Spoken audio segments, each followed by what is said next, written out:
স্বাগত দূরপাঠের আজকের আয়োজনে, সাথে আছি আমি আয়েশা বুবলি।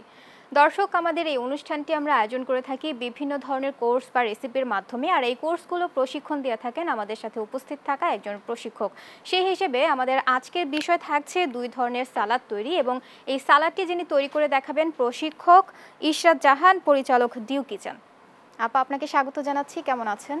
আসসালামু আলাইকুম। জি, আলহামদুলিল্লাহ ভালো আছি। আপনি ভালো আছেন? ওয়ালাইকুম সালাম, আলহামদুলিল্লাহ আমিও ভালো আছি। আপা, আমরা কোর্সে ফিরে যাব, তবে তার আগে দর্শকদের বলতে চাই, দর্শক আপনারা চাইলে আমাদের সাথে যুক্ত হতে পারেন আমাদের অফিসিয়াল ফেসবুক পেজ দেশ টিভি এন্টারটেনমেন্টে। সেখানে আমরা সরাসরি লাইভে আছি। চাইলে আজকের যে বিষয় সালাদ তৈরি, সেখানে কমেন্ট করতে পারেন বা প্রশ্ন করতে পারেন। আমরা চেষ্টা করব সকল প্রশ্নের উত্তর দেওয়ার জন্য। চলে যাচ্ছি আমাদের আজকের কোর্সে। আপা, আজকে তো আমাদের হচ্ছে দুই ধরনের সালাদ তৈরি। আমরা প্রথমে কোন সালাদ শিখব? আমরা প্রথমে শিখব হচ্ছে ক্রিমি ইয়োগার্ট ফ্রুট সালাদ। আচ্ছা, তো আমরা এখন তো কাজ শুরু করে প্রথমে আমরা দেখে নিই যে আসলে এই সালাদটি তৈরি করতে আমাদের কি কি উপকরণ লাগছে। আমাদের এই সালাদ তৈরি করতে প্রথম উপকরণ হচ্ছে ক্রিম। যেহেতু ক্রিম, তারপর ইয়োগার্ট। এখানে আমরা কি ক্রিম ইউজ করছি? আমি এটা হচ্ছে কুকিং ক্রিম ইউজ করছি। তো হচ্ছে ইয়োগার্ট, আর এটা হচ্ছে কনডেন্স মিল্ক। আমরা সরাসরি চিনিটা ব্যবহার করব না, কনডেন্স মিল্ক দিয়ে করব। আর বিভিন্ন রকম ফ্রুটস থাকছে, এই আর কি। তো আমি শুরু করে দিই। এখানে আমরা কোন কোন ধরনের ফ্রুটস ব্যবহার করেছি? সব ধরনের আপনার সিজনাল যত ফ্রুটস আছে সব ফ্রুটই ইউজ করা যাবে। আমরা যদি প্রথমে দেখিয়ে দিই যে আসলে আমরা কোন কোন ফ্রুটস ব্যবহার করছি। আমি প্রসেসটা দেখিয়ে দিচ্ছি, আপনার খুশি অনুযায়ী, পছন্দ অনুযায়ী আপনি যে কোনো ফ্রুটস ইউজ করতে পারবেন। তো প্রথমে আমি নিয়েছি এখানে ইয়োগার্ট। এখানে আমার লাগছে হচ্ছে ইয়োগার্ট, তারপর হচ্ছে ফ্রেশ ক্রিম, তারপর হচ্ছে কনডেন্স মিল্ক, আর ফ্রুটস আপনার ইচ্ছা অনুযায়ী। আমি দু ধরনের আপেল নিয়েছি, সবুজ আপেল আর লাল আপেল, আঙ্গুর নিয়েছি। আর শুধু এখানে কলাটা যাবে না। আচ্ছা, যেহেতু এটা ইয়োগার্ট আর ক্রিম, এখানে কলাটা দিলে কলাটা আর কি নরম হয়ে যাবে। কলাটা আমরা স্কিপ করে ফেলবো। তাছাড়া যত ফ্রুটস আছে সব সিজনাল ফ্রুটস দিয়ে করা যাবে। আচ্ছা, কলা বাদে আমরা সব ধরনের ফ্রুটস ব্যবহার করতে পারি। তো আমি প্রথমেই নিয়ে যাচ্ছি ইয়োগার্টটা, নিচে টক দই। এখানে হাফ কাপ টক দই আছে।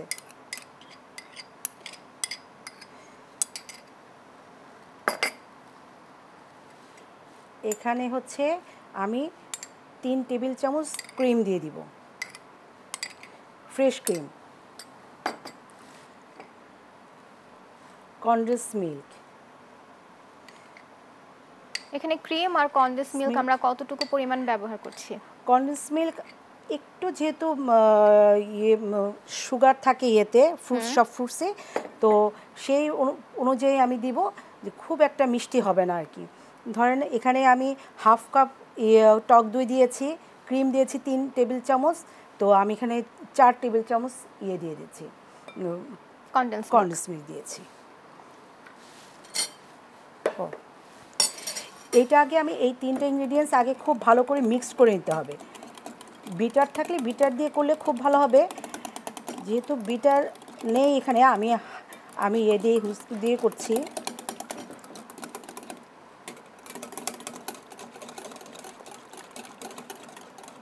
এখানে মিক্স কত মিনিট ধরে করতে হবে? এটা মিক্সিং হতে যতটুকু সময় লাগবে 3-4 মিনিট করলেই হয়ে যাবে। আচ্ছা, আমরা যেহেতু স্বাস্থ্য সচেতন, তো আমরা চেষ্টা করব স্বাস্থ্যসম্মতভাবেই যে কোনো জিনিস খাওয়ার চেষ্টা করব। তো এখানে আমি চিয়া সিড দিয়ে দিচ্ছি। আচ্ছা, চিয়া সিড 1 চামচ দিয়ে দিচ্ছি। চিয়া সিড এখানে আমরা শুকনো চিয়া সিডটা ব্যবহার করছি।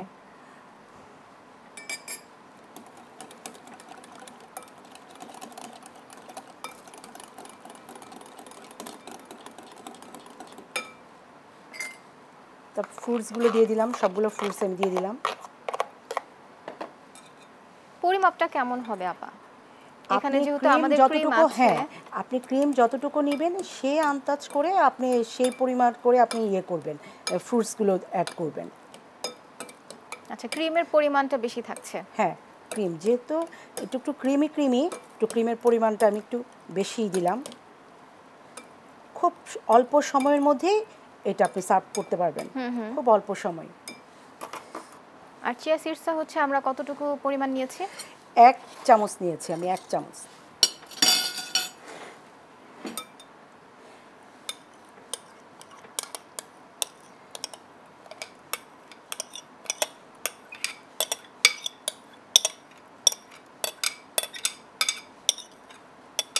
এখানে তো চাইলে হচ্ছে আমাদের সিজনাল যে ফ্রুটস আরো পাওয়া যায় সেখানে সিজনের সব ফ্রুটস দেওয়া fruits যাবে, কেটে কেটে হ্যাঁ ব্যবহার করা যেতে আপনি পারে। এখানে ধরেন তালের শ্বাস যে সেটাও আপনি দিতে পারবেন, মানে আচ্ছা। সিজনাল যে ফলগুলো হয় সবই দেওয়া যাবে। সেই ক্ষেত্রে কাটিংটা কেমন হবে? কাটিংটা আপনি সেটা ওই যে ইয়ের কাট করলেই হবে, ডাইস কাট, ছোট ছোট ডাইস কাট কেটে দিলে ভালো লাগবে। যেহেতু এটা আমি সালাদ সালাদ, সেরকম হ্যাঁ। মুখে যেন লাগে সেই জি। অনুযায়ী হচ্ছে আমরা টুকরো টুকরো করে দেব। জি আমাদের সালাদটি কমপ্লিট হয়েছে। জি। আপা আমরা যে এখানে দেখেছি যে আপনি একটা ক্রিম এখানে ব্যবহার করেছেন, সেই ক্রিমের যদি প্রসেসটা আপনি বলে দেন, এখানে কোন ধরনের ক্রিম বা কিভাবে বানিয়েছেন? ও এটা হচ্ছে কুকিং ক্রিম, আমাদের বাজারে সব জায়গায় কিনতে অ্যাভেলেবেল কিনতে পাওয়া যায়। ওটা ওটা কেনা ক্রিম দিয়েও করা যাবে সহজভাবে আর কি। আর আপনি যদি এটা ঘরে তৈরি করতে চান তাহলে সেক্ষেত্রে আপনাকে দুধটাকে ঘন করে দুধের থেকে সর তুলে আপনাকে ক্রিম ইয়ে করে দিতে হবে, মালাইয়ের মতো করে তারপর এটাকে করতে হবে। আচ্ছা আচ্ছা। আর বাজার থেকে যদি আমরা কিনি তাহলে হ্যাঁ, এটার তো নাম এত কি ঝামেলা না আছে? করে আপনি এখন বাজারে অ্যাভেলেবেল পাওয়া যায়, সুপার শপে পাওয়া যায়, ওখান থেকে কিনে আপনি ঝট করে ফেলতে পারেন। আচ্ছা, খুব সহজেই হচ্ছে আমরা এই সালাদটি তৈরি করতে পারি। জি। এই সালাদের মধ্যে আর কি কি ধরনের ফল ব্যবহার করা যেতে পারে? সিজনের সব ফলই দেওয়া যাবে, যখন হাতের কাছে যেটা পাবেন সেটাই দিয়েই করা যাবে। আচ্ছা। আর আমরা শুধু কলাটা স্কিপ করতে হবে, কলাটা দিলে একটু মানে পানসে হয়ে যায়, আবার ইয়ে হয়ে যায়, একটু ম্যাশ হয়ে যায়, বেশি নাড়ানি করলে থাকেও না, কালো হয়ে যায়, কলাটা আমরা স্কিপ করে ফেলবো, কলাটা দিব না। আচ্ছা। আর এখানে আর কি কি ক্রিম ব্যবহার করা যেতে পারে? যেহেতু আমরা কিন্তু 3 ধরনের হ্যাঁ, আমরা হ্যাঁ। ক্রিম ব্যবহার করেছি। আপনি যে এই 3 ধরনের ক্রিম দিয়েই সাধারণত করলে বেশি ভালো লাগে, আচ্ছা। বেশি রিচ করার দরকার নেই। যেহেতু সিম্পল, হ্যাঁ সিম্পল, এই 3 ধরনের ক্রিম দিয়ে ইয়ে করা যাবে আর কি। আজকাল তো আসলে বাচ্চারাও তো ওরকম করে ফল খেতে চায় না, ফাস্টফুডের উপরে সবাই যদি এরকম করে সালাদ করে দেওয়া যায় বাচ্চারাও খেতে পছন্দ করে। এখানে ইয়োগার্ট আছে, এটাও একটা ক্যালসিয়ামের ঘাটতি পূরণ করে। তো এটা আমার মনে হয় খুবই ভালো, বিশেষ করে আমাদের বাচ্চাদের বয়স্কদের জন্য এটা খুব একটা হেলদি ফুড হবে। আচ্ছা, কতটুকু স্বাস্থ্যকর? যেহেতু কিন্তু এখানে কনডেন্স জি মিল্কও আছে। সবাই জি বলে জি। যে আসলে কনডেন্স মিল্কের যে মিষ্টিটা সেটা অ্যাভয়েড করার জন্য। এখানে তো আমরা কনডেন্স আমি মিল্ক তো দিয়েছি। আলাদা করে সুগার ইউজ করছি না, সেজন্য আমি একটু কনডেন্স মিল্ক একটু স্বাদ বাড়ানোর জন্য দিচ্ছি, মাঝে মাঝে তো একটু স্বাদ বাড়ানোর জন্য খাওয়াই যায়। এই আর কি। কতটুকু স্বাস্থ্যকর এই জিনিসটা? স্বাস্থ্যকর আপনি এখানে কনডেন্স মিল্কে তো সে ইয়েতে তো ইয়োগার্ট তো আছে, ওইটা ব্যালেন্স করে ফেলবে কনডেন্স মিল্কের। আচ্ছা। জি। যেহেতু আমাদের এখানে অনেক ধরনের ফলও আছে, আছে, জি সেই জি। ফলের মাধ্যমে ভিটামিনও আমরা নিতে পারছি দেখেন একসাথে। খুব চটজলদি হয়ে গেল কিন্তু। আচ্ছা। এই ক্ষেত্রে আমরা এই সালাদটি কিসের সাথে আমরা পরিবেশন করতে পারি? এইটা আপনি ডেজার্ট হিসেবে ইউজ করতে পারেন, আবার আপনি মেন ফুড হিসেবেও আপনি খেতে পারেন। যেমন রাতের বেলা আমরা সাধারণত একটু ভাতটাকে অ্যাভয়েড করি, সেক্ষেত্রে আপনি এক বাটি সালাদ খেয়ে নিলেন, আপনার খিদাটাও চলে গেল, আপনি পুষ্টিকর খাবারটাও পেলেন, আপনি এখানে ক্যালসিয়াম পাচ্ছেন, এখানে আপনি ভিটামিন পাচ্ছেন, আপনি এখানে পাচ্ছেন, সব ধরনের উপাদান পাচ্ছেন। আর চিয়া সিড তো আসলে আমাদের এখন সবাই আমরা খুব হেলথ কনসিয়াস, আমরা চিয়া সিডটা মোটামুটি সবাই খেয়ে থাকি কোনো না কোনোভাবে, তো আমরা যদি এটা এভাবে না খেতে ভালো না লাগে, আমি সালাদের সাথে খেয়ে নিলাম, খাওয়া হয়ে হ্যাঁ যাচ্ছে। হয়ে গেল। আপা আমরা তো দেখছিলাম যে একটা সালাদ শিখছিলাম, সেখানে হচ্ছে বিভিন্ন ধরনের ফ্রুটস দিয়ে আমরা সালাদটি তৈরি করেছি। এখানে আর কি কি দেওয়া যেতে পারে? এখানে আপু এইটার মধ্যে আমরা আমের সিজনে আম দিতে পারবো, তারপর ধরেন যে বিভিন্ন ধরনের যে বিদেশি ফল দেওয়া, দেশি ফল তো দিবই, বিদেশি ফল অ্যাভোকাডো, তারপর ধরেন ড্রাগন ফ্রুটসটা কিন্তু যারা ডায়াবেটিস পেশেন্ট তাদের জন্য খুবই উপকারী, তো ওইটাও দেওয়া যেতে পারে। তারপর ধরেন বিভিন্ন ধরনের ফ্রুটসের দেওয়া যায়, যে আমরা কলাটা শুধু দিব না, তাছাড়া সব ইয়ে দিব, আম দিতে পারবো, তারপরে খেজুর কেটে কেটে, আবার বাদাম, এটার সাথে আপনি বাদামও অ্যাড করে ফিউশন করে আপনি বাদামও দিতে পারবেন, ভালো লাগে আর কি। তো আমরা আসলে এটা যারা, এটা আমি তো কনডেন্স মিল্ক ইউজ করেছি, যাদের ডায়াবেটিস পেশেন্ট তারা অনেক সময় কনডেন্স মিল্কের মানে খাওয়াটা ওনাদের জন্য ঠিক হবে না, স্বাস্থ্য না, ওনাদের জন্য ইয়ে না, ডাক্তাররা না করেন কনডেন্স মিল্ক দিতে, সেই ক্ষেত্রে আমরা কিন্তু এটা মধু দিতে পারি। আমরা ধরেন ইয়োগার্ট দিলাম, ক্রিম দিলাম, সে সাথে মধুটা অ্যাড করে দিলাম, যে মিষ্টির কাজটা যাতে হয়ে যায়, আলাদা করে আমি সুগারও দিলাম না, কনডেন্স মিল্কও দিলাম না। সেক্ষেত্রে আমরা মধুটা কতটুকু ব্যবহার করব? মধুটা আমি 2 চামচ দিয়ে দিতে পারি, 2 চামচ দিয়ে, তো মধু যাতে জাস্ট ফ্রুটসের মধ্যে তো ন্যাচারালি একটু সুগার থাকেই, তো সেক্ষেত্রে 2 চামচ দিলেই এনাফ, আর দেওয়া লাগবে না। আর এই আর কি। আর হচ্ছে কাটিংটা হচ্ছে কাটতে হবে, যে আমি সবসময় যে কোনো জিনিস যখন তৈরি করি তখন এটা প্রিপারেশনটা খুব ভালো করে নিতে হবে, প্রপারলি নিতে হবে। আমি একটা সালাদ করলাম, সালাদের প্রিপারেশন আমার সব ইনগ্রিডিয়েন্টসগুলো আমাকে গুছিয়ে নিতে হবে, তারপর আমি যে ফ্রুটসগুলো কাটবো, ফ্রুটসগুলো সব একটা স্ট্যান্ডার্ড মেনটেন করে করার চেষ্টা করব, তাতে হয় কি দেখতে ভালো লাগে, একদম সেম সাইজে আমাদের কাটতে হবে। সবগুলো ধরেন আমি ছোট ছোট কিউব কাট, ডাইস কাট কেটে নিয়েছি এরকম আর কি। তো এই ফ্রুটসগুলোকে অনেক সময় আপেল কাটলে আমি ধরেন এটা আমি ডিনারে সার্ভ করব বা লাঞ্চে সার্ভ করব, সেটা তো আমাকে অনেক আগে থেকেই এটাকে প্রিপারেশন নিয়ে রাখতে হবে। সেক্ষেত্রে অনেক সময় ফ্রুটসগুলো কেটে রাখলে একজন গেস্ট আসলে কিন্তু আমি খুব তাড়াহুড়া করে এটা করতে পারবো না, সেক্ষেত্রে দেখা যায় কি আমাকে হাফ অ্যান আওয়ার আগে বা ঘন্টা খানিক 2 ঘন্টা আগে, বা আমি দুপুরে খাওয়াবো, সকালবেলা আমাকে এটা রেডি করে রাখতে হবে। সেক্ষেত্রে যখন ফ্রুটসগুলো যখন কেটে রাখবো, ফ্রুটসগুলো কিন্তু কালো হয়ে যায়, যেমন আপেলটা একটু কালো হয়ে যায়, তখন আমি আপেলের মধ্যে একটু সুগার মেখে যদি আপেলটা রাখি তাহলে কালো হবে না। সুগার মেখে আমরা কিভাবে রাখবো? সেটা কি সুগারটা লিকুইড করে? না না না, জাস্ট আপেলগুলো কেটে আমি উপরে সুগারটা ছিটিয়ে দিব, একটু চিনিটা ছিটিয়ে দিয়ে একটু হাত দিয়ে একটু হালকা করে একটু হাত দিয়ে নেড়ে রেখে দিব। তাতে হবে কি আপনি যদি এটা বিকেলেও যদি মানে সকালে কেটে যদি আপনি সন্ধ্যা এটা মানে ডিনারে সার্ভ করেন, তখনও আপনার আপেলটা কালো হয়ে যাবে না। আচ্ছা, এটা হচ্ছে ফ্রুটস কাটার। সেটা কি শুধু আমরা আপেলের ক্ষেত্রে করছি, নাকি যে কোনো ফলই হচ্ছে কেটে যখন আমরা রাখছি তখন করছি?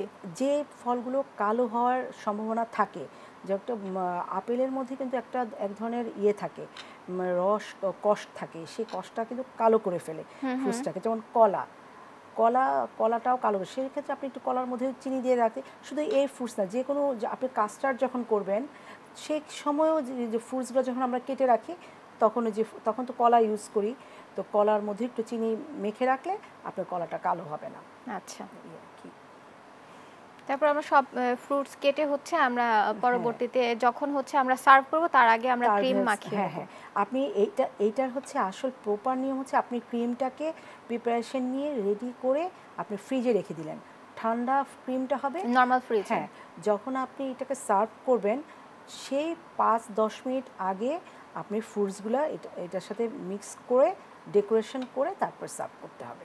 আচ্ছা, এই ক্ষেত্রে আমরা যদি এই ফ্রুটসটা এগুলো যদি আমরা হচ্ছে সংরক্ষণ করতে চাই, তাহলে কিভাবে সংরক্ষণ করতে হবে? এটা আপনি ফ্রুটসগুলো যদি আপনি কেটে রেখে সংরক্ষণ করতে চান, তাহলে ছোট ছোট বক্সে করে কেটে আপনি একটু সুগার মিক্সড করে আপনি ফ্রিজে রেখে দিতে পারেন, নর্মাল চেম্বারে, ফ্রিজের নর্মাল চেম্বারে। আর যদি আপনি এরকম ইয়ে করে আস্তে আস্তে রেখে দিতে চান, সেটা তো আপনি ফ্রুটস বক্সে রেখেই দিতে পারবেন, কিন্তু কেটে রাখলে আপনাকে একটু চিনি অ্যাড করে রাখলে সেটা আপনার কালো হবে না, ফ্রেশ থাকবে। আচ্ছা, সেই ক্ষেত্রে বানানোটা কিভাবে আমরা সংরক্ষণ করব? যখন আমরা দেখা যায় যে বাসায় বানাচ্ছি তখন কিন্তু একটু থেকে যাচ্ছে, সেটা যদি আমরা সংরক্ষণ করি। আপনি তো ধরেন আপনি যদি 2টা আপেল নেন, আপনাকে এখানে যদি আপনাকে 1.5টা আপেল লাগে আর অর্ধেকটা আপেল আপনি কি করবেন? তো অর্ধেকটা আপেলকে আপনি একটা ক্লিন পেপার দিয়ে মুড়িয়ে আপনি ফ্রিজের নর্মাল চেম্বারে রেখে দিতে পারেন। এটা আপনাকে 1 সপ্তাহ পর্যন্ত থাকবে, তখন আপনি আরেকটা ফ্রুটসের জন্য আপনি ইউজ করতে পারবেন। এটা মানে নষ্ট হবে না, ওয়েস্টেজ হবে না আর কি, এটা আপনি গুছিয়ে রাখতে পারবেন। আচ্ছা, খুব সহজেই হচ্ছে তাহলে আমরা সংরক্ষণ করে এই সালাডটি তৈরি করতে পারছি। তাহলে তো আমাদের প্রথম সালাডটি হয়ে গেছে। আপা, আমরা আমাদের যে নেক্সট সালাদ সেটি কি? আমাদের নেক্সট সালাদ হচ্ছে ভিয়েতনামি সালাদ। ভিয়েতনামি এটা একটা সালাদ। লম্বা ইতিহাস আছে। আমি যখন ভিয়েতনামে বেড়াতে গিয়েছিলাম তখন এক রেস্টুরেন্টে এই সালাদটা আমি খেয়েছিলাম। আমি যেখানে যাই, যত মানে দেশের বাইরে বা দেশে যেখানেই যাই, যেই রেস্টুরেন্টে খাই, সেই রেস্টুরেন্টে যখন যেই খাবারটা খাই, ফুডটা খাই, সেই ফুডটার টেস্টটা দেখে সেটা উপলব্ধি করার চেষ্টা করি আসলে এটার মধ্যে কী ইউজ করেছে, এটা কী। তো আমি এটা যখন করলাম, মানে একটা ডিশ নেওয়ার পরে আমি অনেকক্ষণ ধরে খুব মনোযোগ দিয়ে খাই কী দিয়ে এটা দিয়ে করেছে। তো আমি দেখলাম যে আমার কাছে মনে হলো যে এই মিক্সিং দিয়ে এই সালাডটা করেছে। তো সেটা আমি দেশে এসে বাসায় করলাম, আমার বাসায় গেস্টদেরকে খাওয়ালাম, ওরা তো অন্যরকম একটা টেস্ট পেলো, যে অন্যরকম একটা মজা। তো এইটাই আর কি। আর ভিয়েতনামি, থাই ওরা খুব স্পাইসি খায়। আচ্ছা, ওরা খুবই স্পাইসি খায়, আমাদের মতো এরকম হালকা ঝাল না, ওরা অনেক ঝাল। ওরা হচ্ছে এরকম বড় বড় মরিচ, লাল মরিচ সেগুলো, আর হচ্ছে রসুন, ওরা থেতো করে এটা সব সালাতের মধ্যে দিবে, একটা ড্রেসিং করে এইটা দিয়ে, তারপরে আপনি বিভিন্ন সস দিয়ে একটা ড্রেসিং করে আগে থেকে হচ্ছে রসুন, তারপর হচ্ছে মরিচ লাল আর মরিচ, হচ্ছে ওরা লাল একটা ঝাল মরিচ আছে ওদের দেশেই মনে হয় এটা হয়, লাল ঝাল মরিচ, সেটাকে ওরা করে বিভিন্ন ধরনের সস দিয়ে হচ্ছে ওরা করে, তারপর বিভিন্ন সস দিয়ে ওরা একটা বানায়, ড্রেসিং করে। এইটা থেকে যত রকমের আছে, ভেজিটেবল আছে, এটা মিক্স করে। আচ্ছা, তো আমার ওটা খেয়ে খুব ভালো লেগেছিল। তো আমি বাসায় এসে আমি তো অনেকবার করেছি আমার বাসায়, এবং আমার পরিচিত যাদের ভালো লেগেছে তাদেরকেও রেসিপিটা আমি শেয়ার করেছি। আজকে এখানে শেয়ার করছি যাতে সবাই এটা শিখতে পারে। বাহ, তাহলে আমরা যেতে পারি। আমাদের প্রথমে এই সালাদটি তৈরি করতে উপকরণ কি কি লাগছে দেখে নেই। প্রথমে আমি ড্রেসিংটা আগে তৈরি করে নিব। এটা হচ্ছে সেই লাল মরিচ আর হচ্ছে রসুন কুচি। যেহেতু আমি এটা থেতো করার কোনো আপনার এই লাল মরিচটার নাম কি? আমরা জানি যে আমার বাজারে নরমাল মরিচই, যেহেতু আমাদের দেশে যেটা পাওয়া যাবে সেটাই আমি ইউজ করেছি। আমি তো আসলে ভিয়েতনাম থেকে মরিচ আনতে পারবো না। আমাদের এখানে যে কাঁচা মরিচ পাওয়া যায় সেটাই লালটা নিয়েছে। লাল যেটা লাল যেটা পেকে গেছে, সোজা কথা যেটা পেকে গেছে, সেই পাকা মরিচ দিয়ে রসুন কুচি দিয়ে একটু থেতো করে নিলে ভালো হতো। এখানে থেতো করা যেহেতু আমার সুবিধাটা নাই এখন, তো আমি এমনিই দিচ্ছি, কিন্তু দর্শকরা যারা দেখছেন তারা এটা একটু থেতো করে নেবেন।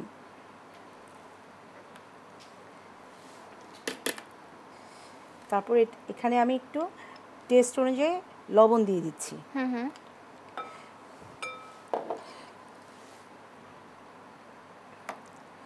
আমার এই সালাডটা করতে তো এটা লাগছেই। হ্যাঁ, তারপরে লাগবে হচ্ছে, প্রথমে আমরা উপকরণের সাথে পরিচয় হই যে আমাদের কি কি লাগছে। এখানে লাগছে হচ্ছে হোয়াইট ভিনেগার, তারপর হচ্ছে এটা হচ্ছে রাইস ভিনেগার, আর ফিশ সস, তারপর হচ্ছে অলিভ অয়েল, চিনি, আর সব ধরনের সবজি, আর এটা হচ্ছে মুরগি। মানে মুরগিটাকে আমি চিকন চিকন করে কেটে এটা একটু বাটার দিয়ে ভেজে নিয়েছি। আচ্ছা, এখানে কোনো মশলা দেওয়া হয়েছে? হ্যাঁ, একটু আদা রসুন হালকা দিয়েছি, না দিলেও হয়, শুধু বাটার দিয়ে একটু লবণ দিয়ে একটু ভেজে নিলেই হয়, বা সেদ্ধ করে নিলেও হয়। সেটা আমরা টুকরো টুকরো করে কেটে তারপর হচ্ছে ভেজে নিয়েছি। আমি সিদ্ধ করে নেই, আমি একটু ভেজে নিয়েছি বাটার দিয়ে। বাটার ছাড়া আপনি শুধু পানি দিয়ে সিদ্ধ করলেও হবে, কিন্তু আমি একটু টেস্ট বাড়ানোর জন্য নিজের ফিউশন করলাম আর কি, একটু বাটার দিয়ে আমি একটু ভেজে নিচ্ছি। আচ্ছা, এতে করে স্মেলটা ভালো আসবে। হ্যাঁ, এই যে আমি এটা দিয়ে দিচ্ছি ফিশ সস। ফিশ সসটা দিয়ে দেবো আমি 1 চামচ। ভিয়েতনামে ম্যাক্সিমাম ফ্রুটসের মধ্যে ওরা সস ইউজ করে। ওরা কিন্তু আসলে খুব একটা মশলা খায় না, ওরা স্পাইসিটা বেশি খায় আর সস। নানান ধরনের সস দিয়েই ওরা যে কোনো ডিশ তৈরি করে, যে কোনো সালাদ তৈরি না, শুধু সালাদ না, ওরা চিকেন বলেন, তো আমি কারি, চিকেনের কারি, যে কোনো ফিশ কারি, যে কোনো কারিতে ওরা সস ইউজ করে বেশি। ওরা কিন্তু কোনো আমাদের মতো যে আদা পেস্ট, জিঞ্জার পেস্ট, এগুলো ওরা ইউজ করে না, যে রসুনের পেস্ট এগুলো ইউজ করে না। ওরা খালি বিভিন্ন রকম সস আর হচ্ছে ইয়ে মরিচটা খুব বেশি ইউজ করে। আমি একটু সাদা ভিনেগার দিয়ে দিলাম, আর হচ্ছে ভিনেগার আমরা 1 চামচ দিয়েছি। 1 চামচ, আর হচ্ছে ফিশ সস দিয়ে দিলাম 1 চামচ,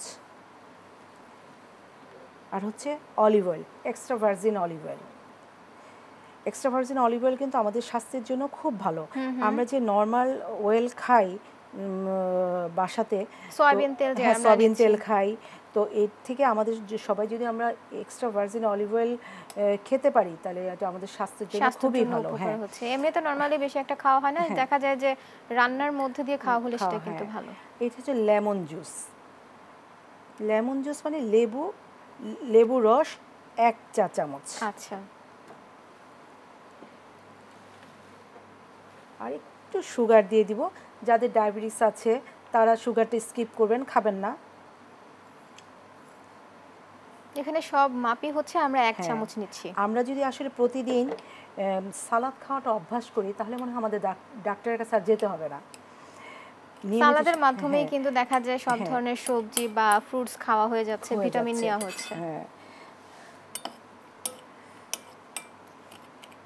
প্রথমে আমরা এই লিকুইড দিয়ে তারপর হচ্ছে এগুলো আমরা একটা ড্রেসিং তৈরি করে নিলাম।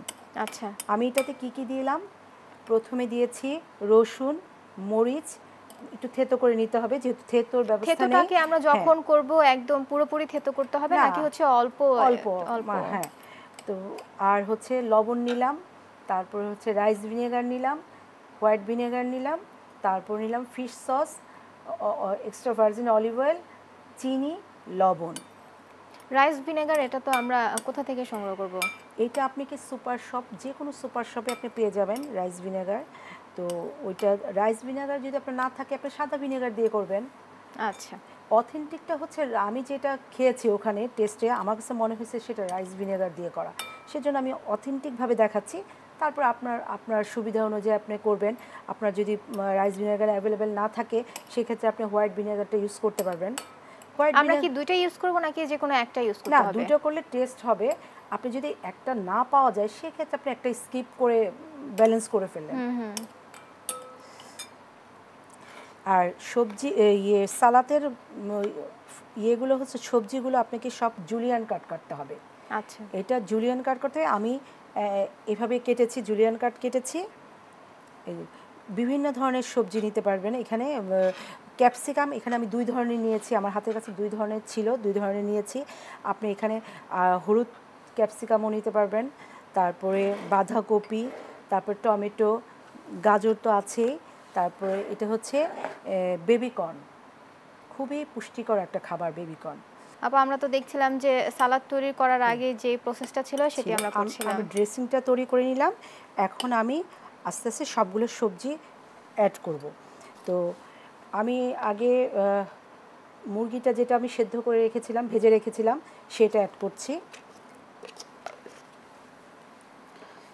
এখানে মুরগি যতটুকু আমরা নিব সেই হিসেবে কি আমরা সবজি নিব? হ্যাঁ, অনেক সময় মুরগি যদি না খেতে চান আপনি এটা বিফ দিয়েও করা যাবে। বিফটাকে একই প্রসেসে করে নিলে বিফ দিয়েও করা যাবে। তারপর এখানে আমি ক্যাপসিকাম দিয়ে দিলাম, গ্রিন ক্যাপসিকামটা দিয়ে দিলাম। এখানে ইয়েলো, রেড সব যত কালারফুল দিবেন আরও কালারফুল হবে, সুন্দর লাগবে। আমার হাতের কাছে ছিল 2 কালার, আমি 2 কালারই দিয়েছি। এখানে ইয়েলোটা দিলেও আরও কালারফুল লাগবে। তারপর দিয়ে দিলাম গাজরটাও আমি সেই জুলিয়ান কাট কেটেছি। সব কিছুই তো আমাদের জুলিয়ান কাট করে। তারপর হচ্ছে এটা বাঁধাকপি।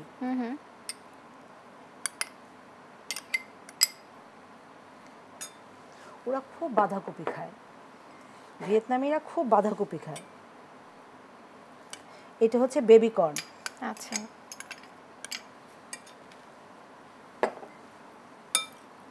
বেবিকর্নটা আমরা কিভাবে প্রসেস করেছি? বেবিকর্নটা এটা আপনি এটা সুপার শপ থেকে কিনে বা বাজারেও পাওয়া যায়, কিনে জাস্ট আপনি কেটে নেবেন। এটা তো খুবই একটা হেলদি ভেজিটেবল বলতে গেলে আপনি পাবেন। এটা আপনি করবে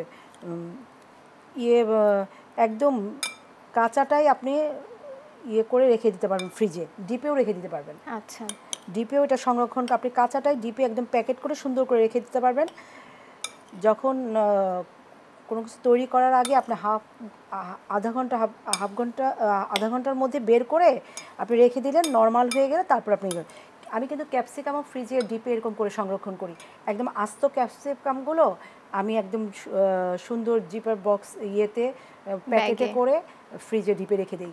যদিও অনেক সবগুলোকে আমরা একসাথে রাখতে হবে নাকি হচ্ছে আলাদা আলাদা প্যাকেট করে রাখতে হবে? আপনি ক্যাপসিকামগুলো সবগুলো একসাথে করে একটা ভরে বক্সে বা জিপার ব্যাগে ভরে আপনি ডিপে সংরক্ষণ করে রাখতে পারবেন। কারণ অনেক সময় ক্যাপসিকাম হঠাৎ পাওয়া যায় না বাজারে, আউট অফ মার্কেট হয়ে যায়। তখন আপনি যদি ফ্রিজে সংরক্ষণ করা থাকে আপনি এটা করে নিতে পারেন। কতদিন পর্যন্ত সংরক্ষণ করা যেতে পারে? 6 মাস। 6 মাস। সেই ক্ষেত্রে আমরা যদি সালাতি তৈরি করার সময় সেটি নামাবো কিভাবে? মানে আগে আধা ঘন্টা আগে নামাতে হবে? আধা ঘন্টা আগে নামাতে পারবেন। তাছাড়া আমি যেটা করি, আমার এত সময় থাকে না, আমি খুব ইনস্ট্যান্ট করে ফেলি। যখন বের করে যখন আপনি এটা স্লাইস করবেন তখন আপনি করতে সুবিধা হবে। একটু শক্ত থাকলে আপনি স্লাইস করতে সুবিধা। আর যখন আপনি বের করার আধা ঘন্টা 1 ঘন্টা পরে দেখে নরম হয়ে যায়, তখন এটা স্লাইস করতে কিন্তু অত সুন্দর করে স্লাইস হয় না। তো আপনি স্লাইস করে শক্ত অবস্থায় স্লাইস করে আপনি রেখে দিলেন। শক্ত অবস্থায় আবার ফ্রিজে রেখে দিতে হবে? না, ফ্রিজে রেখে দিলেন। আপনি নরমালি শক্ত অবস্থা আপনি স্লাইস করে একটা বাটিতে আপনি রেখে দিলেন, আধা ঘন্টা পর নরমাল হয়ে গেলে তখন আপনি সালাদ ইউজ করে ফেললেন। আচ্ছা, তাহলে আমরা শক্ত অবস্থায় হচ্ছে যদি আমরা জুলিয়ান কাট করে নিতে চাই তাহলে তখনই করে নিতে হবে। নরম যখন হয়ে যাবে তখন এরকম জুলিয়ান কাট আপনি করতে পারবেন না, মানে দেখা যাবে এবড়ো থেবড়ো হয়ে যাবে। সেজন্য মানে আপনি একটু শক্ত অবস্থায় কাটলে আপনি এরকম জুলিয়ান কাট সুন্দর একটা কাটটা সুন্দর হবে। আচ্ছা, এটার মধ্যে আপনি ইয়েও দিতে পারেন, ব্ল্যাক অলিভ। আচ্ছা, ব্ল্যাক অলিভ, গ্রিন অলিভ, এটাও দেওয়া যায়। ব্ল্যাক অলিভ তো আমাদের পাওয়া যায়, সুপার শপে পাওয়া যায়, বিভিন্ন এখন পাড়ার দোকানেও পাওয়া যায় ব্ল্যাক অলিভ, খুব অ্যাভেলেবেল। তো আমি এটাতে আর কি কি সবজি এখানে দেওয়া যেতে পারে? এইটাতে আপনি দিতে পারেন, শসাও দিতে পারেন, গাজর, টমেটো, তারপর ক্যাপসিকাম, গ্রিন ক্যাপসিকাম, তারপরে আবার দিতে পারেন যে মূলাও দেওয়া যায়। কিন্তু ভিয়েতনামিরা দেখেছি অনেক মূলাও খায় ওরা। মূলার সালাদ মূলাটাও দিতে পারেন, যেহেতু আমাদের দেশে অত বাচ্চারাও মূলা খেতে চায় না, আমরাও বড়রা খেতে চাই না, তো সেক্ষেত্রে সেজন্য আমি দিলাম না। দেখা যায় যার যেমন টেস্ট সে অনুযায়ী আমরা সবজি নিয়ে আমরা বানাতে পারি। জি। আর এটা আসলে খুব কালারফুল হয় দেখে দেখতে ভালো লাগে। আপনি এটা ধরেন আপনি ভাত না খেলেন দুপুরবেলা, আপনি এক বাটি এই সালাডটা খেয়ে নিতে পারেন। আপনি কিন্তু এখানে তো কোনো ক্রিম দেওয়া হয়নি, আমরা শুধু হচ্ছে সালাদগুলো বানানোর আগে প্রথমে আমরা দিয়েছিলাম হচ্ছে রসুন আর কাঁচামরিচ, তারপরে আমি rice vinegar, white vinegar, olive oil, লবণ, চিনি দিয়ে আমি একটা ড্রেসিং তৈরি করে নিয়েছি। তারপরে একে একে সবগুলো ভেজিটেবল মিক্স করলাম আর চিকেনটা দিয়ে দিলাম। আচ্ছা, চিকেনের জায়গায় বিফও দেওয়া যেতে পারে।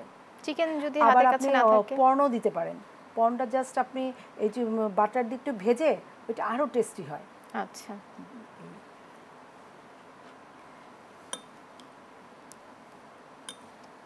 আমরা যদি এই বানানোর পর সালাদটি সংরক্ষণ করতে চাই তাহলে কিভাবে সংরক্ষণ করব?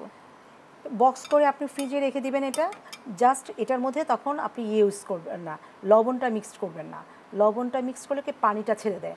আমরা যখন সার্ভ করব বা গেস্টের সামনে দিব বা নিজেরা খাবো তখন আমি লবণটা মিশিয়ে নিলাম। কিন্তু আমি যখন এটা কিছুক্ষণের জন্য ফ্রিজে রেখে দিব, বা আমি ধরেন দুপুরে এটা করেছি, আমার রাতে গেস্ট আসবে, ডিনারে সার্ভ করব, সেক্ষেত্রে লবণটা আমি আগে দিব না। আমি যখন সার্ভ করব তখন লবণটা মিক্সড করে আমি তারপর সামনে সার্ভ করব। আচ্ছা, সেক্ষেত্রে দেখা যায় আমরা যদি পরবর্তীতে সংরক্ষণ করতে চাই সেটির জন্য শুধু আমরা লবণ বাদেই আমরা সবকিছু সংরক্ষণ করব, মিক্স করে। সেটা কি নরমাল চেম্বারে নাকি হচ্ছে ডিপে? নরমাল চেম্বারে। আচ্ছা,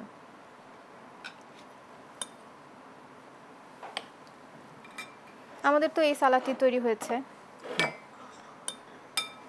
আমি এটাতে একটু পরিবেশন করে নিই।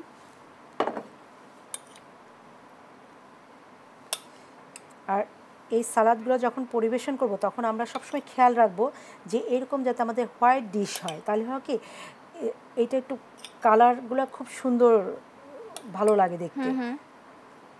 এটা আমরা কিসের সাথে আরো পরিবেশন করতে পারি? এটা আপনি শুধু খেতে পারেন, তারপর আপনি পোলাও, তারপর নান, সব কিছুর সাথেই খাওয়া যাবে। আপা আপনাদের তো হচ্ছে ক্যাটারিং আছে, সেই ক্ষেত্রে আপনারা এই সালাদগুলো আপনারা কিভাবে ডেলিভারি করছেন? আসলে এটা হচ্ছে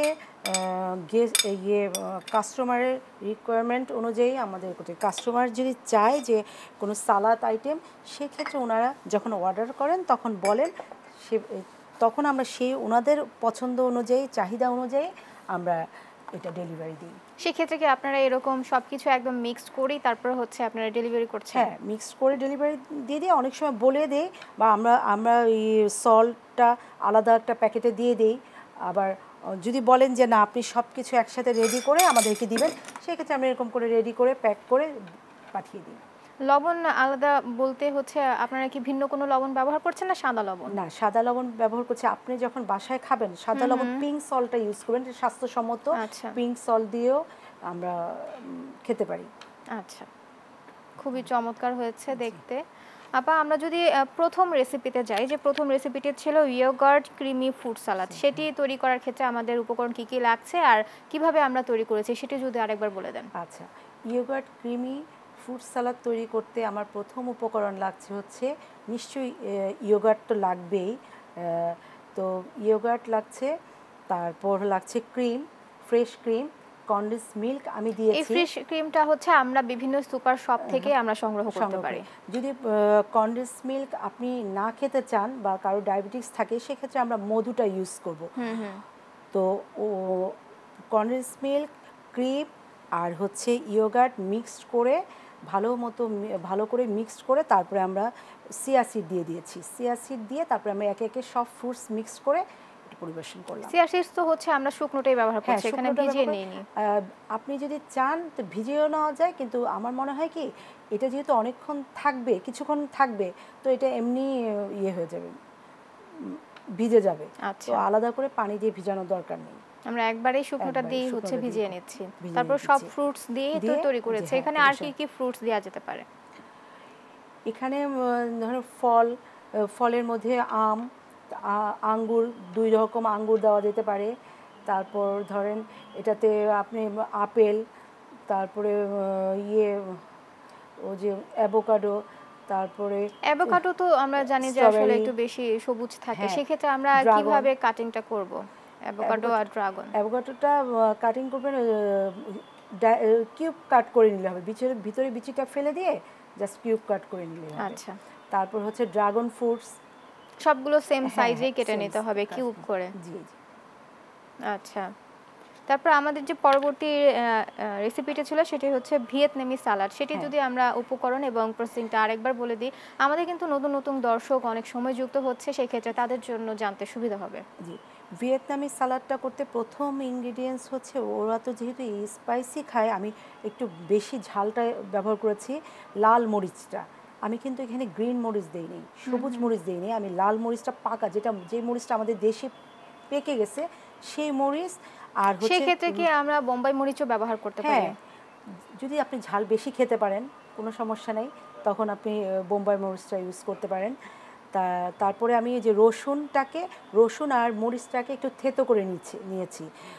ওটার মধ্যে আমি রাইস ভিনেগার, হোয়াইট ভিনেগার আর হচ্ছে অলিভ অয়েল, লবণ, চিনি দিয়ে একটা ড্রেসিং তৈরি করেছি আগে। করার পরে আমি চিকেনটা দিয়ে দিয়েছি। চিকেনটা আমি জুলিয়ান কাট করে কেটে একটু বাটার আর আদা পেস্ট আর রসুন পেস্ট দিয়ে একটু ভেজে নিয়েছিলাম আগে। তো ওটা দিলাম আর একে একে সমস্ত সবজিগুলো দিয়ে দিয়েছি। বাহ, তারপর হচ্ছে তৈরি হয়ে গেছে আমাদের ভিয়েতনামি সালাদ। এই নামটি কি আপনি দিয়েছেন যে ভিয়েতনাম থেকে সংগ্রহ করা? আমি আসলে ওখানে ভিয়েতনামি, ওরা এত ইংলিশ বোঝে না, ওরা বলতেও পারে না খুব, মানে রেস্টুরেন্টে যারা কাজ করে তারা আসলে অত শিক্ষিত না, তো ওরা আসলে ইংলিশটা বলতে পারে না। তো ওদেরকে যে আমি জিজ্ঞেস করছি ইংলিশে, ওরা খালি আমাকে হাতে ইশারা দিয়ে বলছে, তখন আমি বুঝলাম যে এইটা হচ্ছে ওদের সিগনেচার কোনো সালাদ। তো সিগনেচার সালাদ হলো ওদের দেশের ভিয়েতনাম, সেটা নামটা আমিই দিয়েছি ভিয়েতনামি সালাদ। বাহ, সেই থেকেই হয়েছে ভিয়েতনামি সালাদটা। চমৎকার। দর্শক অবশ্যই বুঝতে পেরেছেন যে আমাদের সালাডটি দেখতে খুবই চমৎকার হয়েছেন। আপা আপনাকে অসংখ্য ধন্যবাদ এই 2টি সালাদ আমাদেরকে দেখানোর জন্য। আপনাকেও ধন্যবাদ। দর্শকদের আমার এই সালাদগুলো ভালো লাগলে আপনারা বাসায় করবেন, আশা করি আপনাদেরও ভালো লাগবে। দর্শক এই ছিল আজকের আয়োজন, দেখা হবে পরবর্তী পর্বে। সে পর্যন্ত সুস্থ থাকুন, ভালো থাকুন, দেশ টিভির সাথেই থাকুন। ধন্যবাদ।